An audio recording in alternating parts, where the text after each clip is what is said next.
요한계시록 1장은 원래 이렇게 요한계시록을 열어가는 첫 서론 부분을 이렇게 다루고 있습니다만은, 그렇지만 그 안에서 특별히 예수 그리스도가 하나님으로서의 예수 모습이 어떤 것인지를 우리가 알도록 설명해주고 있고, 그러면서 특별히 또 예수 그리스도의 재림에 대해서 언급해주고 있습니다.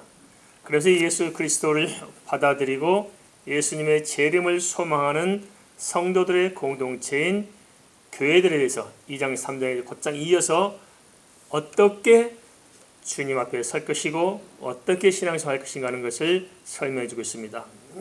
그러면서 또 예수를 품은 교회가 궁극적으로 하나님의 보호자를 향해서 나가도록 하면서 4장에서는 하나님과 하나님의 보호자를 우리에게 보여줌으로써 우리가 신앙생활 하는 것이 그냥 헛된 인간의 종교생활이 아니라 구체적이고 사실적으로 살아계신 하나님과의 만남과 그 안에서 모든 것이 우리가 믿는 그대로 사실임을 또한 보여주고 있습니다. 그러면서 5장은 그 하나님의 보호자에서 하나님과 우리 사이에 있는 그 모든 계시의 말씀을 구체로 우리에게 이렇게 전달해 주는 것을 5장에서 기록하고 있습니다. 5장 1절은 이렇게 기록합니다. 내가 봄에 보호자에 앉으신 이의 오른손에 두루마리가 있으니 안팎으로 썩고 7인으로 봉하였더라. 그래서 두루마리란 무엇일까요? 성경은 갈대에 입힌 파피루스에 기록했었습니다. 갈대를 갖다가 잎을 펴서 이렇게 다듬어서 말려서 서로 연결져서 풀로 잘 칠해서 연결해서 거기다 글을 써왔습니다. 우리도 이렇게 죽간이라고 있죠. 대나무를 껍질을 까가지고 거기다 이렇게 글씨 썼던 것을 이렇게 종이 대신에 사용해 왔었습니다. 나중에 종이가 발견되고 나서 이제 달라졌습니다만은, 그 후에 이제 양피지를 사용하게 됩니다. 양피지가 뭡니까? 양의 가죽, 양가죽을 껍질을 벗겨서 잘 다듬어서 거기다 글을 쓰는데, 그것을 이렇게 두루두루 말아놓죠. 우리도 죽간도 말고 이렇게 글 쓴 것을 말잖아요. 옛날 우리 한지도 편지 쓰면 쭉쭉 말아가지고 전달하는 것처럼, 족자처럼 말린 것처럼 이렇게 말아서 두루두루 말았다 해서 부른 이름이 두루마리, 그렇습니다. 두루마리. 계시록 10장에서는 이 5장과는 다른 또 다른 두루마리가 나오는데, 두루마리란 무엇을 의미하냐? 바로 하나님의 계시의 말씀이 기록된 것을 바로 의미할 수 있다는 것입니다. 1절은 이 계시의 성격을 보여주는데, 이 두루마리의 성격이 뭘로 보여주냐? 하나는 하나님이 오른손으로 붙들고 있다. 이를 통해서 뭘 말씀하고자 하냐면, 이것은 모든 계시의 성경이 말씀도 마찬가지겠지만 요한계시록 말하는 이 두루마리는 누구 손에 있어요? 하나님 손에 있다. 그래서 이 모든 말씀의 근원이 어디냐? 하나님께로부터 계시가 시작됐다는 것을 보여주고 있습니다. 근데 이 계시 말씀 얼마나 많아요? 앞들어 쓰여 있다고 그러죠. 앞면 뒤면 빡빡이 쓰여 있단 말입니다. 그럼 무슨 말입니까? 하나님의 계시가 얼마나 풍성하고 무한한지를 또 이렇게 은혜적으로 우리에게 알게 하십니다. 그러면 2절 말씀에 그다음 두 번째로 뭘 말씀하시냐면, 이렇게 7인으로 봉했다고 알려주고 있죠. 봉했다는 것은 무슨 말입니까? 그만큼 소중하다는 의미도 있겠습니다만은, 또 다른 의미에서는 7번이나 이렇게 봉호를 했다는 것은 아무나 보지 못하고 허락된 사람만 볼 수 있도록 이렇게 배타성을 지니고 있다는 것을 의미해주고 있습니다. 이 말씀을 우리에게 주시고자 요한을 불러서 오늘 우리가 이 말씀을 듣게 됩니다. 우리 이렇게 주일에 와서 이렇게 말씀을 듣는 것 자체를 그냥 이렇게 그냥 너무 쉽게 생각할 수가 있습니다. 그렇지만 하나님의 말씀을 들었던 세대가 많지 않습니다. 그리고 이 말씀을 듣기까지 얼마나 무수한 희생이 뒤따라왔는지를 말할 수 없습니다. 우리가 요한계시록 말씀을 받아서 이렇게 듣고 있습니다만은, 이건 역시 마찬가지로 요한이 기름감에 7번이나 담궜다 빼는 그 무수한 고문을 당하다가 밤모섬으로 이렇게 유배당해서 그곳의 무수한 고난 가운데 하나님의 말씀을 받아서 또 그 말씀을 전하고자 많은 사람들이 희생을 통해서 오늘 우리가 이 말씀을 받습니다. 그리고 이 말씀 받는 것이 얼마나 귀한 것일까요?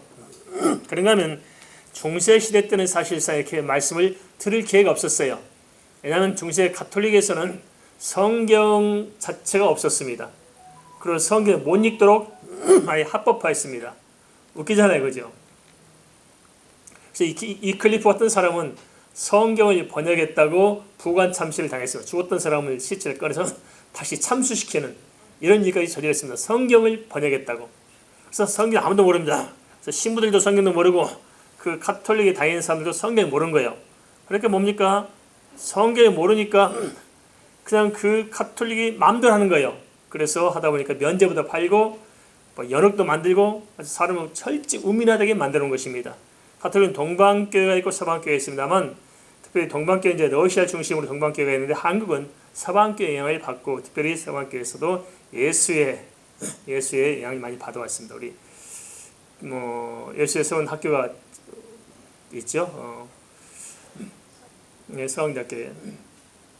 그래서 예수의 영향을 우리가 많이 받고 있습니다. 그런데 대체로 동방교회도 보면 그림을 많이 그려냅니다. 왜냐하면 하나님의 말씀이 없으니까 뭘로 믿어야 될까요?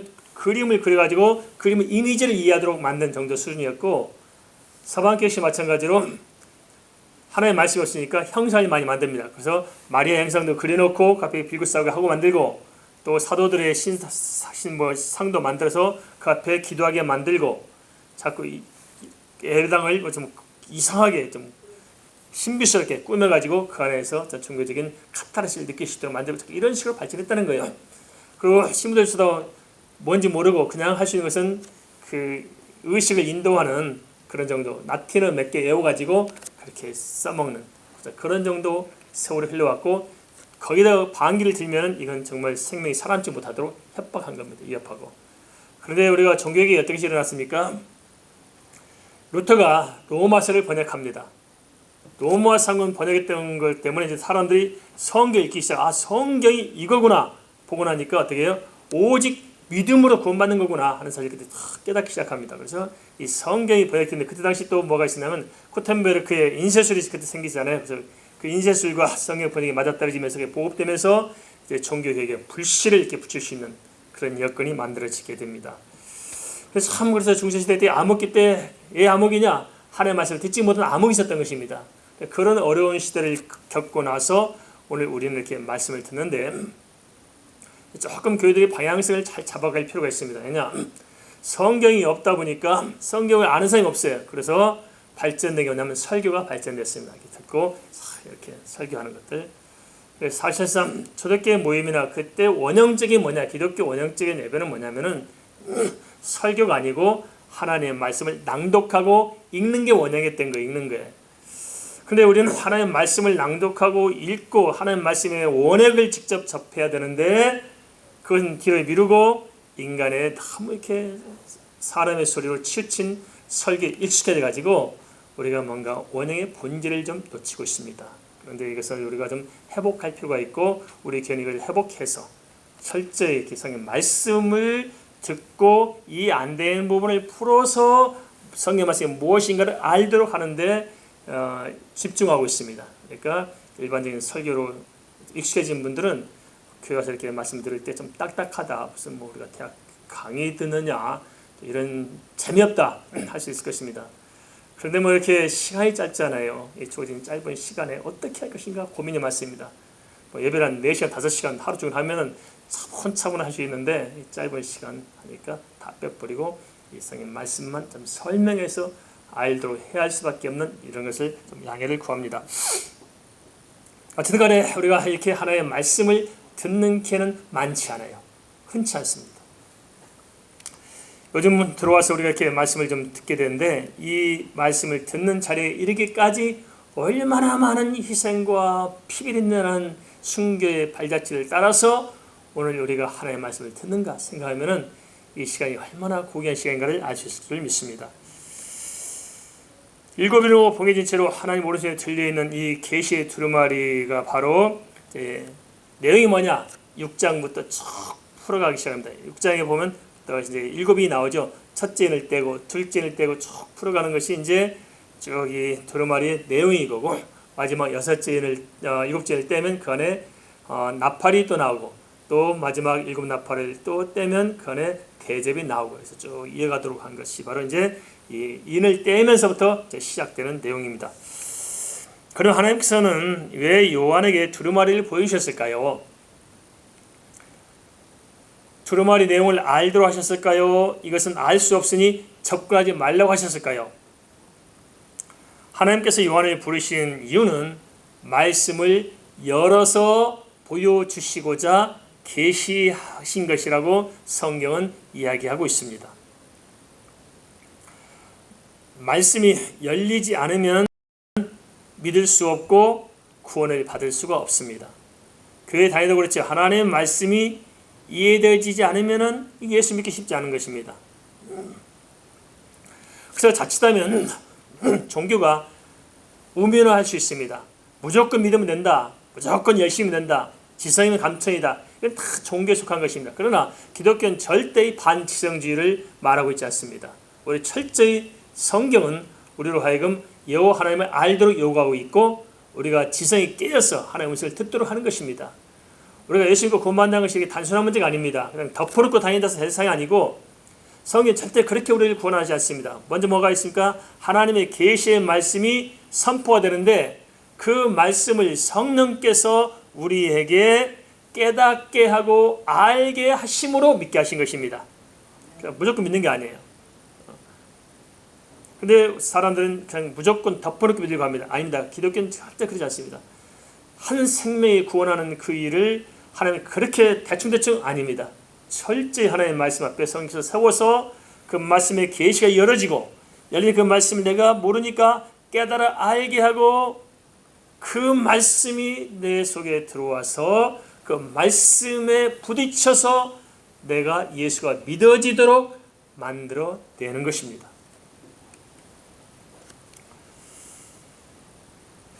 한데 문제는 이 말씀의 계시를 가지고 장난치는 사람들이 생깁니다. 모든 이단의 교주들은 뭐하러 하느냐? 이 말씀의 계시가 자기들만 알 수 있다고 이야기합니다. 자기들만. 그래서 다른 사람 다 말씀의 계시 알 수 없는데, 하나님께서 자기만 선택해서 자기에게만 말씀을 열어줬기 때문에 자기에게 와서 말씀을 듣지 않으면은 말씀을 들을 수 없고 구원받지 못한다고 주장하는 것입니다. 이게 모든 이단 교주들의 공통점입니다.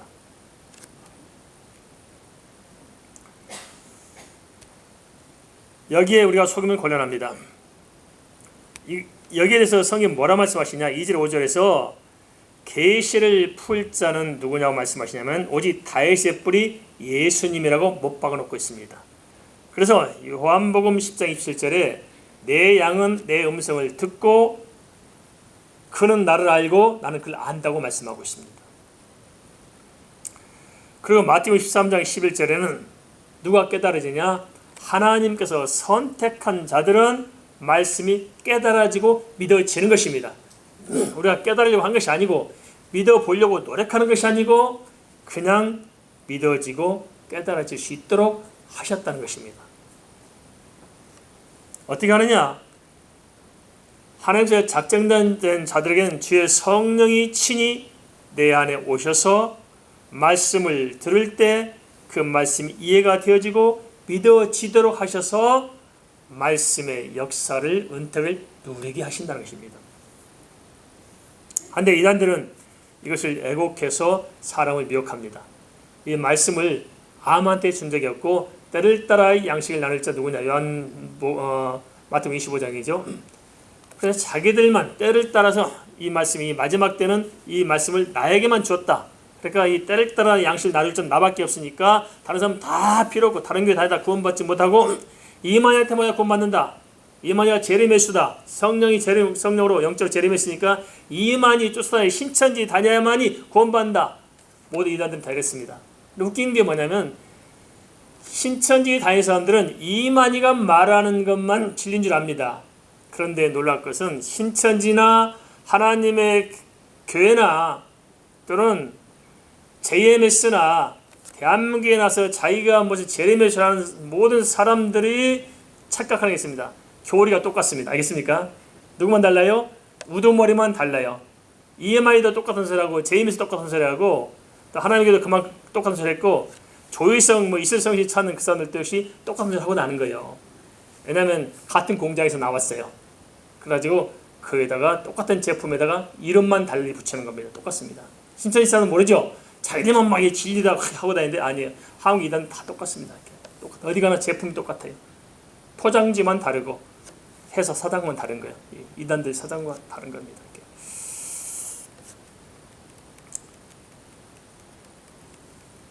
하나님께서는 이 계시의 말씀을 펼자 주관자를 사람을 쏘지 않고 친히 담당하십니다. 이걸 잘 분별해야 됩니다. 6절 말씀 이렇게 기록하고 있습니다. 내가 또 보니 보호자와 내 생물과 장로들 사이에 한 어린 양이 서 있는데 일찍이 죽임을 당한 것 같더라. 그에게 7뿔과 7눈이 있으니 이 눈들은 온 땅에 보내심을 받은 하나님의 7영이더라. 성경의 바른 분별을 위해서 계시의 통로에 대해서 아주 정확하게 말씀해주고 있습니다. 뭐라고 말씀하십니까? 자칭 예수, 자칭 무슨 직통 계시 받은 사람이 아니고 오직 유일하신 예수 그리스도 한 분 대속자만이 말씀 계시의 통로임을 우리에게 알게 하고 있습니다. 동의하십니까? 자칭 그리스도가 아니고 오직 예수 한 분. 참 답답한 게 있습니다.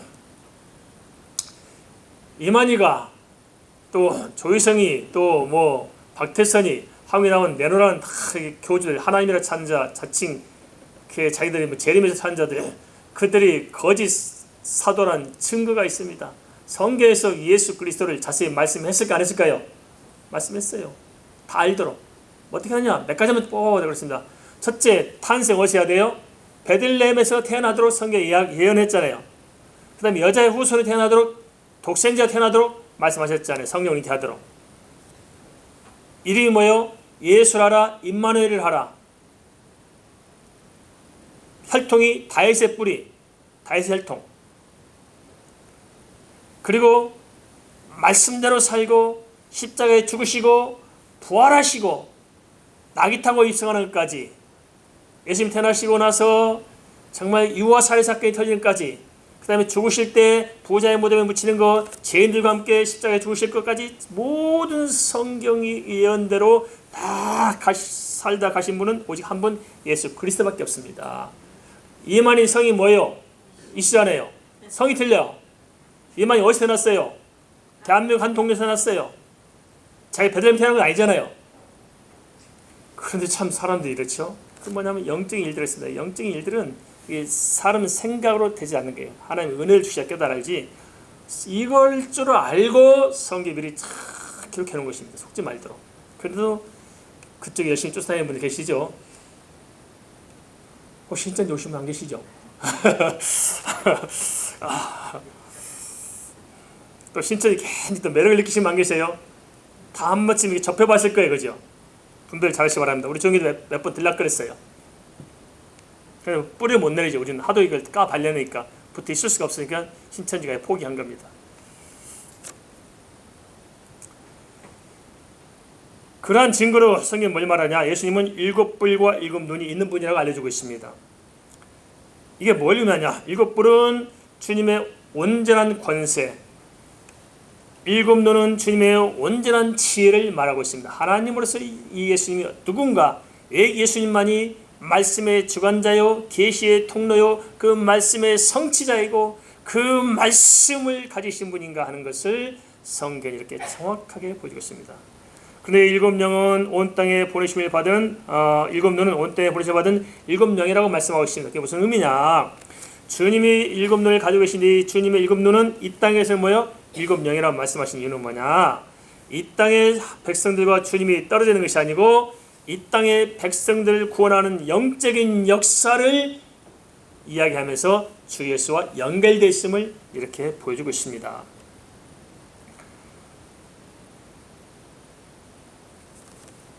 마지막 시대는 우리가 알다시피 환란의 시대가 다 도래할 것입니다. 이걸 잘 이해할 필요가 있습니다. 세대주의자들이나 이 잘못된 종말론주의 이단들은 마지막 때 엄청난 환란을 강조합니다. 환란이 심각할 것이다. 저도 어려서 그렇게 듣고 배웠습니다. 교회 갈 맛이 안 나는 거예요. 맨날 가면은 뭐 그냥 톱으로 뭐 써는데 그걸 썰어 참아야 구원받는다. 목에다 막 밧줄이 매달고 있는데 그걸 이겨야 구원받는다. 뭐 맷돌로 가는데 그걸 참아내야만 구원받는다. 이렇게 듣는 거예요. 이런 환란이 있다. 이걸 이겨야 된다. 그 환란을 어떻게 면할 수 있느냐. 자꾸 이런 식으로 자꾸 접근하기 때문에 그냥 견딜 수가 없더라고요. 뭐 교회 다니시던 스트레스가 더 받아 이렇게. 이 환란을 잘 이해할 필요가 있어요. 성도 환란을 잘 모르는 것 같습니다. 환란이 뭔지는 몰라요. 물리적이거나 화학적이나 이런 눈으로 보이는 것이 환란이 아니고요. 성경에 말하는 환란은 영적인 것을 이야기하고 있습니다. 뭘 이야기한다고요? 영적인 것을 이야기하고 있다는 거예요. 성경의 전쟁도 영적인 전쟁을 이야기하고 있는 거예요. 육적인 전쟁이 아니고. 이해되십니까? 그리고 지금까지 벌써 뭐 지진, 기근 하는 것이 있죠. 근데 마지막 때의 지진, 기근을 또 언급하냐? 뭘 의미하냐 잘 봐야 됩니다. 그러면 옛날에 지진이 있었어 없었어요? 있었어요. 우리 지금만 코로나가 있습니까? 예전에는 전염병 있었어요 없었어요? 있었어요. 다 있어요. 근데 뭘 차이가 있다고 이야기하느냐? 잘 보세요. 예전에 우리가 과학 문명이 발전되지 않았어요. 그러니까 그걸로 인해서 문제가 안 생겨요. 지금 자동차를 발전했죠. 이렇게 첨단의 자동차 있어요. 그런데 자동차를 잘못하면 대형 사고 일어나고 열차가 잘못하면 대형 사고 일어납니다. 그죠? 그러니까 과학 문명이 발전되고 한계에 다다를수록 뭐가 생기냐? 그 위험성 또한 높아져서 사고가 터지면 문명을 통해서 다가오는 사건 사고가 많아질 수밖에 없습니다. 예를 들면 체르노빌 있잖아요. 체르노빌, 러시아 체르노빌 대사건들. 그 원자가 잘못해가지고 그 발전소가 이상이 돼가지고 엄청난 큰 재앙을 지금 불러와 있죠. 감춰져서 그렇지 어마어마한 겁니다. 그래 지금 그게 또 다시 뭐가 좀 문제가 생긴다고 그러네요. 이게 만약 막아내지 못하면은 이거 정말 심각한 문제고. 우리가 다 아시면 일본 또 그러죠. 뭐 무슨 뭐 방출하니 많이 하잖아요. 아 한국 사람들 좀 자존심이 있었는데 왜 일본에서 또 이렇게 생선을 사다가 또 팔아요? 아무리 그래도 그렇지 그게 굉장히 위험하잖아요. 그게. 싼 거를 막 주니까 이거. 일본 사람 안 먹는데 한국 사람 잘 사 먹어요. 이거 조심해야 됩니다. 이것들. 근데 인간의 어떤 것을 위해서 편리를 위해서 과학 문명을 최대한 발전시켰는데 상대적으로 인간이 발전시킨 과학 문명은 인간의 편리함을 줌과 동시에 위험성을 내포하고 있어서 환경 문제, 이 자연 파괴를 비롯해서 또 우리가 가지고 있는 모든 위험성이 극도화된 이 문제가 한번 잘못되면 엄청난 파괴를 가져올 수 있는 위험성이 있다. 그래서 지진과 기근도 다 있었는데 마지막에 가면 갈수록 이 농도와 규모가 달라지게 올 것이다. 그런 위험성이 커져간다는 것을 성경은 경고하고 있지. 뭐 말씀 때만 내가 뭐 지진이 생기고 이런 말씀을 하시는 건 아닌데 우리 그렇게 자꾸 해석하니까 성경 이해가 안 될 것입니다. 그럼 뭐가 환란이냐? 그것은 다른 것이 아니고 마태복음 24장에서 분명히 말씀하셨어요. 그리스도가 여기 있다 저기 있다 해도 가라고 해서 가지 말라고 그랬어요? 가지 마라. 왜 그러냐? 주님이 임박하면 임박할수록 요한계시록 분명히 말씀하고 있어요.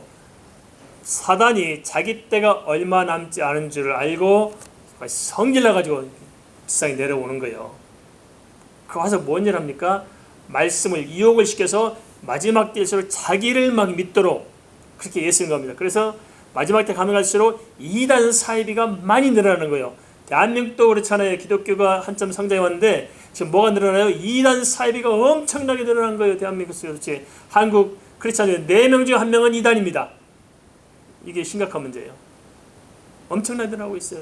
이걸 성경은 환란이라고 합니다. 환란.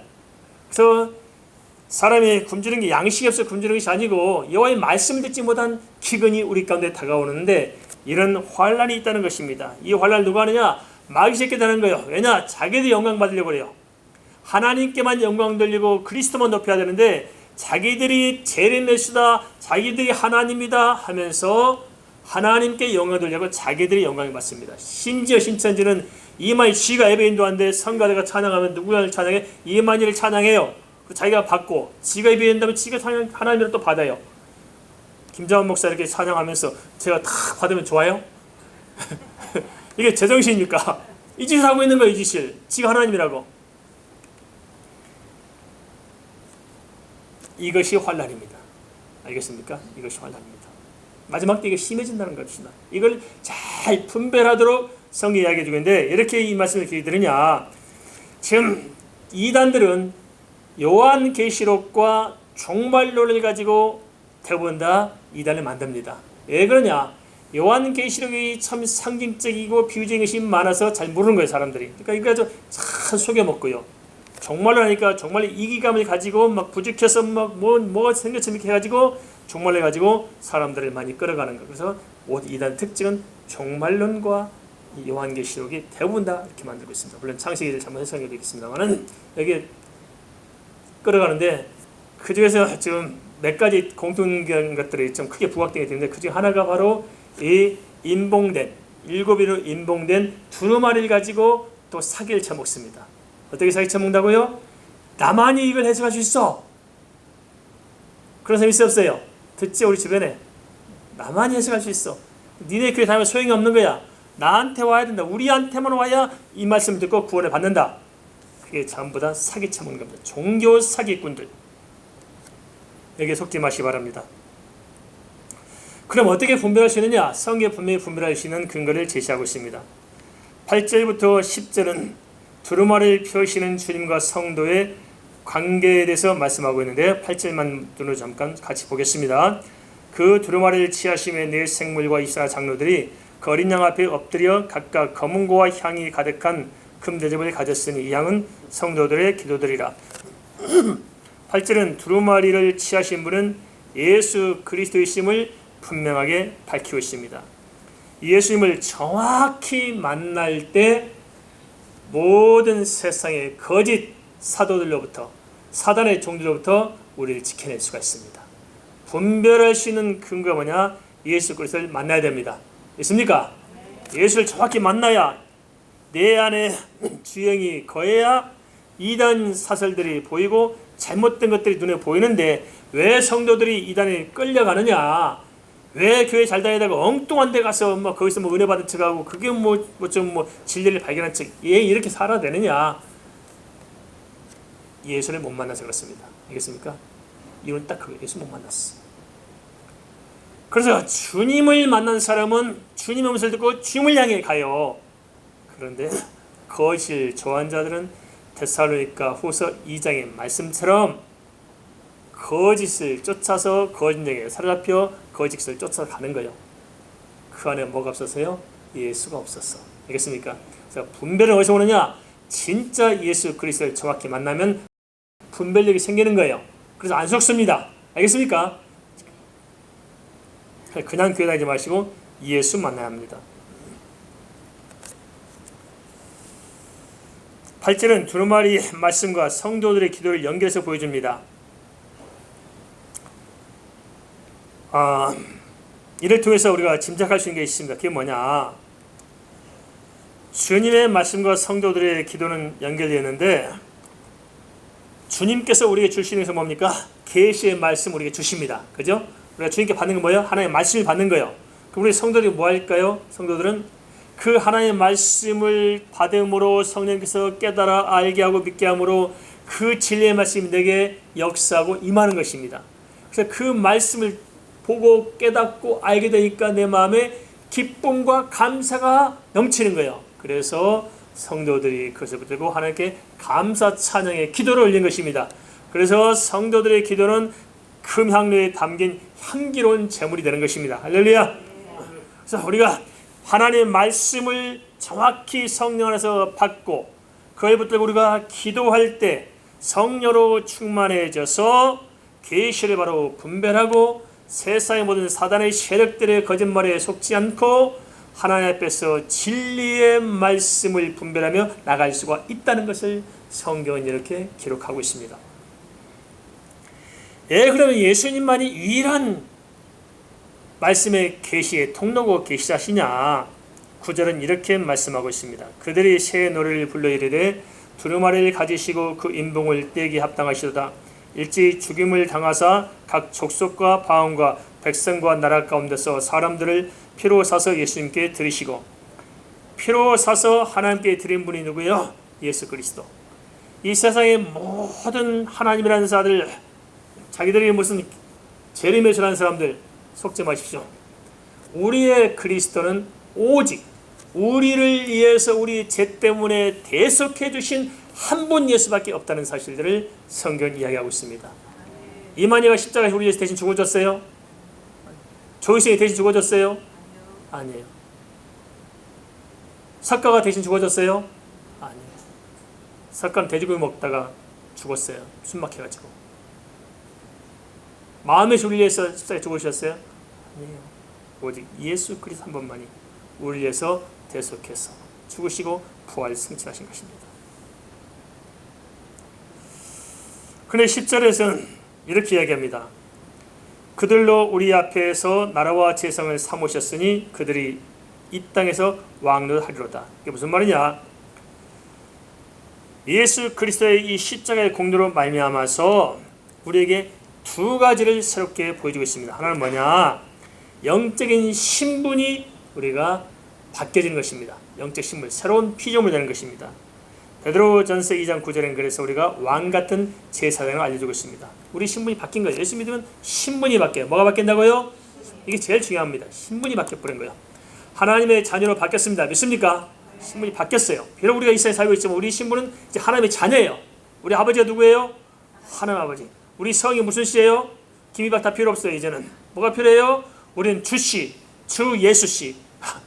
우리 성이 바뀐 거예요. 이게 새로운 피조물인 것입니다. 두 번째 뭐냐? 땅에서 왕노를 한다고 말씀하고 있습니다. 이게 무슨 말이냐? 땅에서 왕노를 한다. 이건 뭐냐? 신분이 바뀌니까 신분에 걸맞는 권세와 능력이 따라오는 거예요.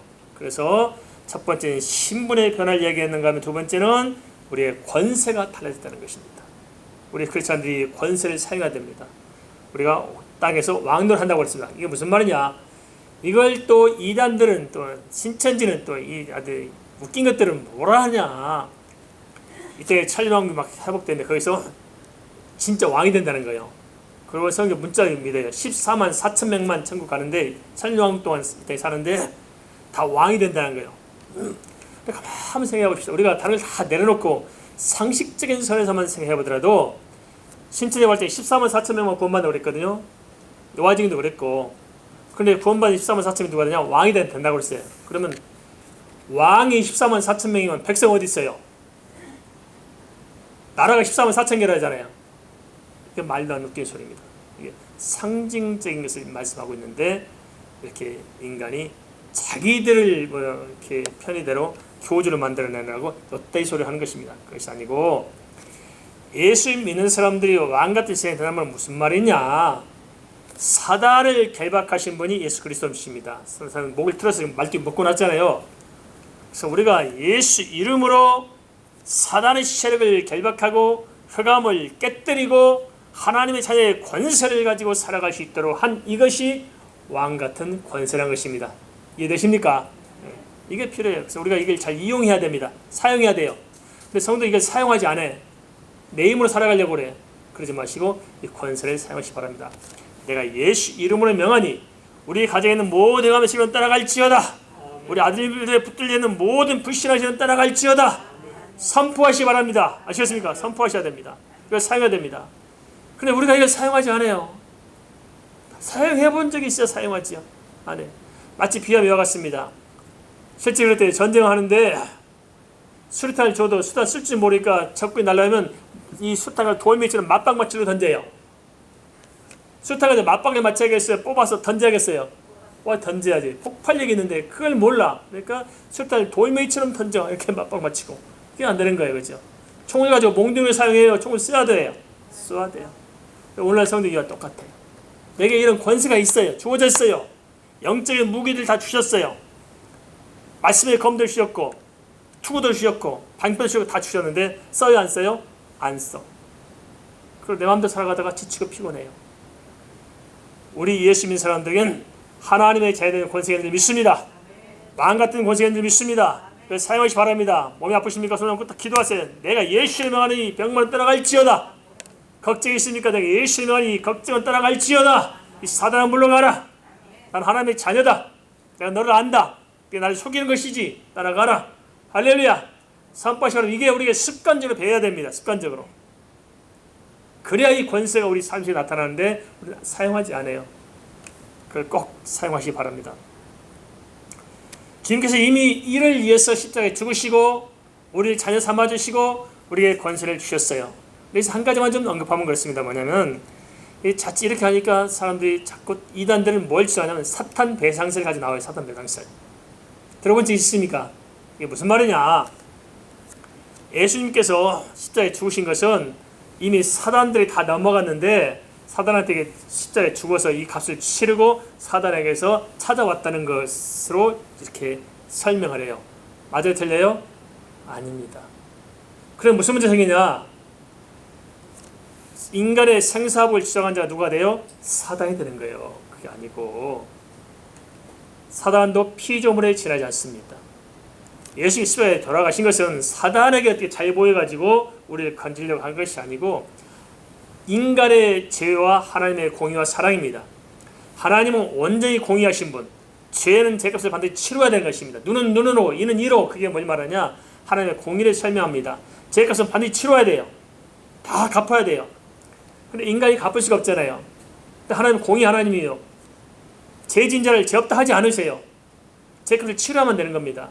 인간이 죄를 치를 능력이 없기 때문에 주님께서 오셔서 우리를 위해서 대신 죄값을 치르시고 하나님 편에서 우리로 하여금 그 믿음으로 대신 용서해 주시도록 하는 대속적 구원을 말씀하셨어요. 이게 하나님의 계획인 것입니다. 이래서 우리가 예수 믿는 사람이 은혜입니다. 은혜. 사랑이고 하나님께서 십자가에서 그리스도를 못 박아 죽으심으로 주님께서 하나님의 공의를 만족하시고 대신 우리를 사랑으로 건져 주신 것입니다. 그래서 하나님의 공의와 하나님의 사랑은 구별할 수 없어요. 동전의 양면입니다. 절대 사단에게 배상한 것이 아니고 하나님의 공의로 우리 죄를 대속하기 위해서 십자가에서 죽으신 것입니다. 정리되셨죠? 마지막으로 천사에서 주님을 찬양하는 12절 말씀만 좀 살펴봤으면 좋겠습니다. 큰 음성으로 이르되 죽임을 당하신 어린 양은 능력과 부와 지혜와 힘과 존귀와 영광과 찬송을 받으시기에 합당하도다 하더라. 이 말씀은 능력과 부와 지혜와 힘과 존귀와 영광과 찬송이 누구에게 있다고요? 오직 삼일째 하나님 우리 주님께 있다는 것입니다. 사람에게 있어요? 없어요? 없습니다. 절대 하나님의 영광을 가르치면 안 됩니다. 모든 이단 교주들은 하나님의 영광을 자기가 가르쳐요. 이게 어디서 나온 겁니까? 바로 사단에서 나온 겁니다. 사단의 자식들, 사단의 종들이라서 사단이 하는 것을 똑같이 하는 것입니다. 사단은 자기가 하나님 좀 되려고 해요. 그래서 모든 이단 교주들은 누굴 팔아먹냐면 하나님을 팔아서 자기가 하나님 노릇하고 자기가 뭐 제레미야를 찾고 어떤 미친 인간은 지가 하나님의 삼촌이래 또. 참.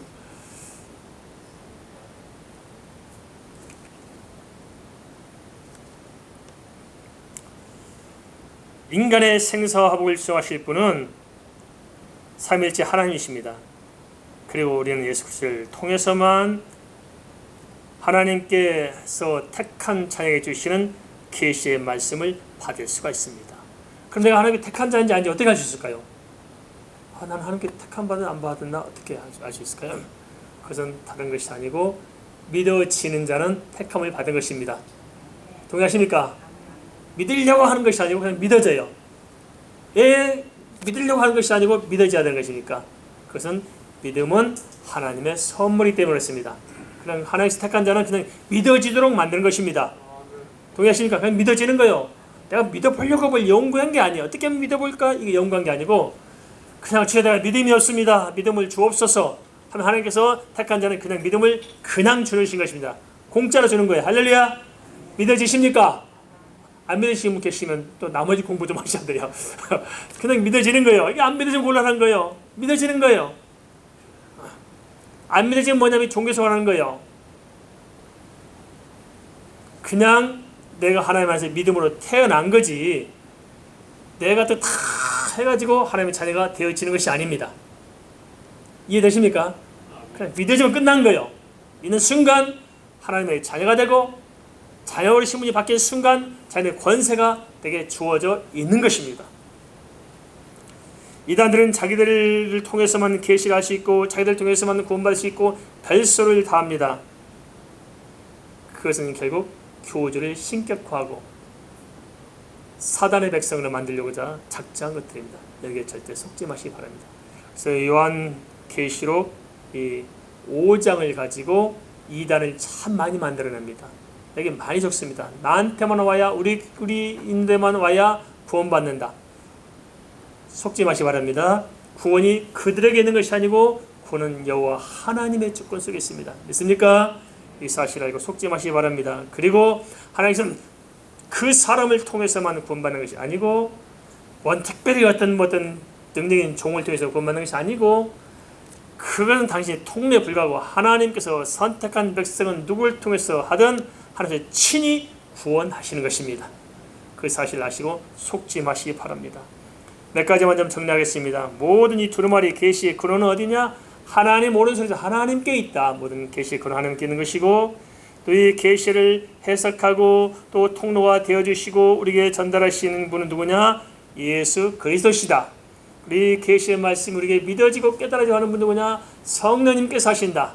우리가 할 일은 이 말씀과 기도로 성령 충만하면 됩니다. 그럼 성령께서 친히 믿어지고 깨달아지게 하고 그 하나님의 계시의 말씀이 우리에게 이루어지도록 하신 것입니다. 그래서 네 번째 뭐냐? 그 계시의 말씀이 누구에게 주어지냐? 내게 주어진 것입니다. 그렇죠. 나에게 주신 말씀이다 하는 것이고 이걸 어떻게 분별해야 되느냐? 분별하기 위해서 내가 예수 그리스도를 정확하게 만나야 됩니다.